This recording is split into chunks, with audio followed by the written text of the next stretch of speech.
Smart మీటర్లను వినియోగదారులకు బిగించడాన్ని ఉపసంహరించుకోవాలని CPM party జిల్లా కార్యదర్శి వర్గ సభ్యులు ఎండి ఆనంద్ బాబు డిమాండ్ చేశారు.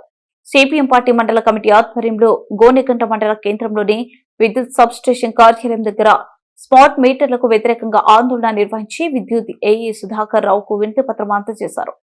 సిపిఎం శాఖ కార్యదర్శి బి కరుణాకర్ అధ్యక్షతన జరిగిన కార్యక్రమంలో సిపిఎం జిల్లా కార్యదర్శి వర్గ సభ్యులు ఎండి ఆనంద్ బాబు మాట్లాడారు.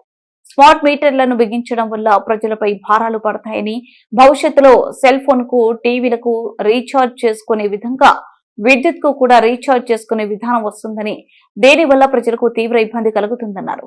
అంతేకాకుండా విద్యుత్ డిమాండ్ ను బట్టి కరెంట్ ఛార్జీలు వసూలు చేస్తారని తెలిపారు. కార్యక్రమంలో సిపిఎం పార్టీ మండల నాయకులు ఎన్ నబీ రసూల్, రామకృష్ణ, రంగస్వామి, మల్లికార్జున, సుభాన్ వలి తదితరులు పాల్గొన్నారు. స్మార్ట్ మీటర్లను ప్రజలకు మరింత భారంగా మారే స్మార్ట్ మీటర్లను రద్దు చేయాలి. స్మార్ట్ మీటర్లను రద్దు చేయాలి. స్మార్ట్ మీటర్లను కార్పొరేట్ కంపెనీల లాభాల కోసం పెడుతున్నటువంటి స్మార్ట్ మీటర్లను కార్పొరేట్ కంపెనీల లాభాల కోసం పెడుతున్న స్మార్ట్ మీటర్లను ప్రజలపై భారాన్ని పెంచే ఈ రోజు భారత కమ్యూనిస్ట్ పార్టీ మార్క్సిస్ట్ ఆధ్వర్యంలో విద్యుత్ భారాలకు వ్యతిరేకంగా స్మార్ట్ మీటర్లు పెట్టొద్దని చెప్పి కోరుతూ రాష్ట్ర వ్యాప్తంగా అన్ని ఏఈ కార్యాలయాల ముందు, ఏపీడీసీఎల్ కార్యాలయం ముందు ఆందోళన కార్యక్రమాలు మేము నిర్వహిస్తూ ఉన్నాం. ఈరోజు ప్రధానంగా ఏమంటే రాష్ట్ర ప్రభుత్వం అధికారంలోకి రావడానికంటే ముందు నేను విద్యుత్ ఛార్జీలు వేయను, గతంలో ఉన్నటువంటి ప్రభుత్వం విద్యుత్ భారాలతోటి ప్రజలను అడ్డి విరుస్తుంది అని చెప్పేసి రోజుకో రకమైనటువంటి పథకం పేరు చెప్పి పనిచేసింది. తీరా అధికారంలోకి వచ్చిన తర్వాత ఈరోజు దుర్మార్గంగా ప్రజలపైన చాలా దుర్మార్గమైన విద్యుత్ భారాలు వేస్తూ ఉంది. ఈ సంవత్సర కాలంలో కనుక మనం పరిశీలన చేస్తే 15,485 కోట్ల రూపాయల విద్యుత్ భారాన్ని సర్దుబాటు ఛార్జీల పేరుతోటి ప్రజలపైన వేసింది. ఇది చాలా దుర్మార్గం అని చెప్పేసి మేము తెలియజేస్తా ఉన్నాం. గతంలో యువగలం పాదయాత్ర సందర్భంగా లోకేష్ చెప్పారు.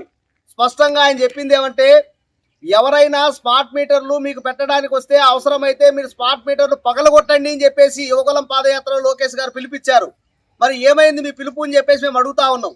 అంటే మీకు 2 నాలుకలు ఏమన్నా ఉన్నాయా? అది నోరా లేకుంటే తాటి మట్ట అని చెప్పేసి అడుగుతా ఉన్నాం. ఈరోజు ఆయన చెప్తున్నదేమి, ఎవరు అంతకంటే ముందు ఏ రకమైనటువంటి ప్రయత్నం చేశారో దానికి 2 ప్రయత్నం ఈరోజు ఈ కూటమి ప్రభుత్వం చేస్తూ ఉంది. స్మార్ట్ మీటర్లు ఎందుకు పెట్టలేదు అని చెప్పేసి అధికారులను సస్పెండ్ చేసే స్థాయికి ఎదిగారు.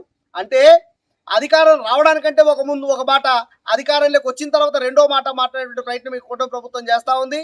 ఈ స్మార్ట్ మీటర్ల వల్ల ఫేజ్ 1 ఉండేటువంటి వినియోగదారులకు అందరికీ 8,942 రూపాయలు ఆ రకంగా స్మార్ట్ మీటర్ కొనుక్కోవాల్సినటువంటి పరిస్థితి. అదేవిధంగా ఫేజ్ 3 వాడేటువంటి వినియోగదారులు 15,000 రూపాయలు పెట్టి ఆ రకంగా స్మార్ట్ మీటర్ కొనుక్కోవాల్సినటువంటి పరిస్థితి. ఏం మా కర్మ? ఎందుకోసం మేము కొనుక్కోవాలి అంటే రోజువారీ విద్యుత్ భారాల్లో ఇది కూడా అదనంగా కొన్నదాన్ని కూడా వేసి ఆ రకంగా విద్యుత్ ఛార్జీలు పెట్టేటువంటి ప్రయత్నం చేస్తూ ఉన్నారు. ఒకవైపు ఏమో ట్రోప్ ఛార్జీల పేరుతోటి, సర్దుబాటు ఛార్జీల పేరుతోటి ఎప్పుడో వాడినటువంటి కరెంటుకు ఇప్పుడు మీరు ఆ రకంగా తీసుకుంటా ఉన్నారు. వాళ్ళు చెప్తున్నది ఏమంటే కరెంటు ఛార్జీలను మా ఇష్టం వచ్చేట పెంచుతామనేటువంటిది ఈరోజు స్పష్టంగా కనిపిస్తూ ఉంది.